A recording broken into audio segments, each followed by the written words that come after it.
Ang hukuman ni Mariang Sinukuan, isang mito mula sa Pampanga. Sinasabing sa isang maganda at mataas na bundok sa gitnang Luzon, naninirahan ang isang magandang diwata sa bundok Arayat. Ang diwata ay si Mariang Sinukuan, isang mabait at makatwirang diwata. Mayroon siyang hukuman na naging sagisag ng katarungan at pag-ibig.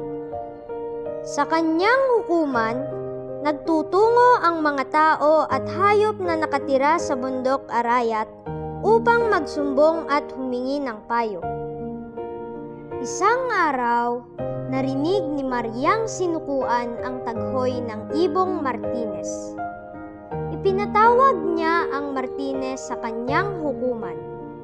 Halos madurog ang puso niya sa lungkot nang ipakita ng Martinez ang sirang pugad at basag na mga itlog. Ano ang nangyari sa iyong pugad, mahal kong ibon? Tanong ni Maria kay Martinez. Kasi po kagabi, biglang dumamba si kabayo at natapakan ang aking pugad. Humihikbing-huni ni Martinez. Madaling nagsiyasat ang magandang diwata at ipinatawag si kabayo. Bakit ka dumamba kagabi na ikinabasag ng mga itlog ni Martinez? Tanong ni Maria nang dumating si kabayo sa kanyang hukuman. Kasi po, Mahinay na halinghing ni kabayo. nagulat ako nang biglang kumukak ng malakas si Palaka. Ipinatawag ni Mariang Sinukuan si Palaka at tinanong. Bakit ka biglang kumukak ng malakas kagabi? Na ikinagulat ni kabayo kaya nabasag ang mga itlog ni Martinez? Kasi po,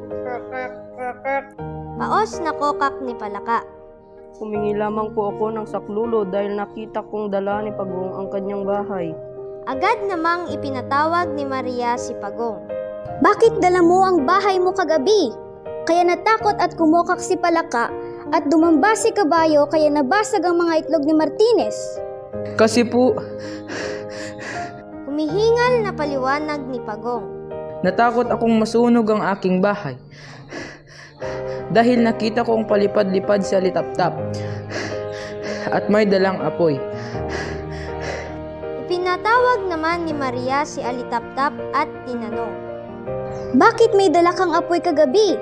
Kaya nagbuhat ng bahay si Pagong at natakot si Palaka kaya dumamba si kabayo na naging dahilan ng pagkabasag ng mga itlog ni Martinez. Kasi po, Kutitap ni Alitaptap. kailangan kong magdala ng apoy para pananggalang laban kay lamok na palipad-lipad at may dalang itak. Lalong nahiwagaan si Maria sa pangyayari, kaya agad niyang ipinatawag si Lamok. Bakit may dala kang itak kagabi? Kaya nagdala ng apoy si Alitaptap at nagbuhat ng bahay si Pagong kaya natakot si Palaka, dumamba si kabayo kaya nabasag ang mga itlog ni Martinez. Hindi agad nakasagot si Lamok. Tumingin siya sa paligid at nakita niyang naghihintay ng kanyang sagot ang mga hayop sa hukuman. Kasi po, Paputol-putol na ugong ni Lamok. hinahanap ko si Alimango. At bakit naman may dala ka pang itak sa paghanap kay Alimango? Kasi po, gusto ko pong gumanti sa ginawa niya sa akin. Noong isang linggo, bigla na lamang niya akong sinipit. Mabuti at hindi niya nasipit ang aking leeg, pero nasugatan ang aking isang paa. Nawala ang pagtitimpi ni Lamok at galit na umuugong. Ngayong magaling na ang aking paa, isinumpa kong hahanapin ko siya habang ako'y nabubuhay.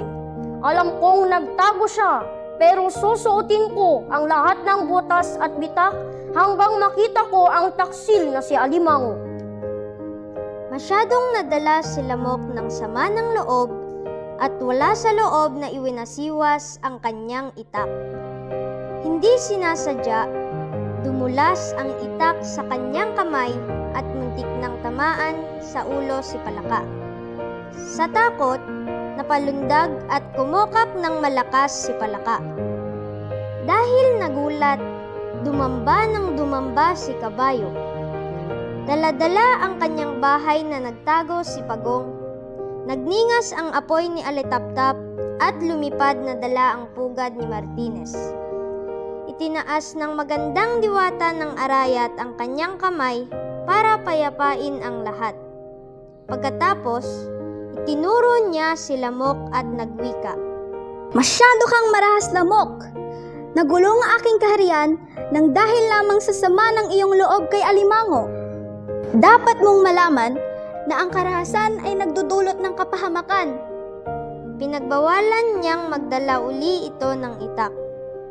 Pagkatapos, pinayuhan niya si Martinez na huwag nang gagawa ng pugad sa lupa.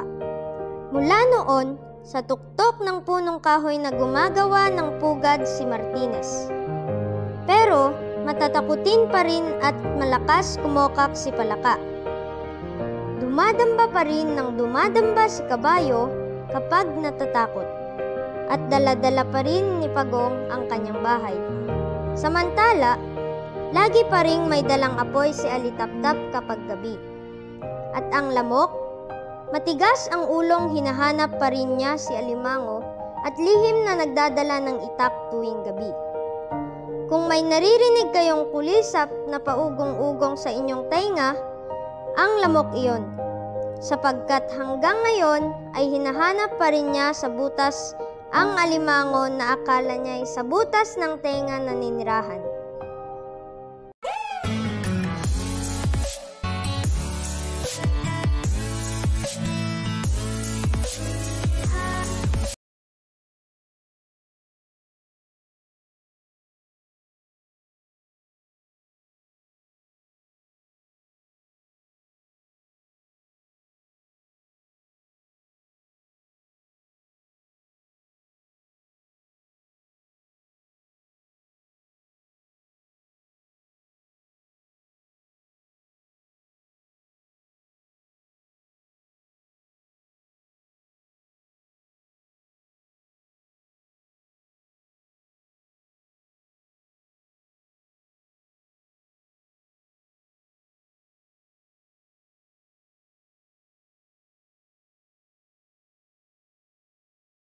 Forbidden fruit on apple juice, can I sip on the cup? Mix it with some 1942 and I'm hitting. Girl, you chosen. Fuck it up when you bust wide open. It's the ocean. I'm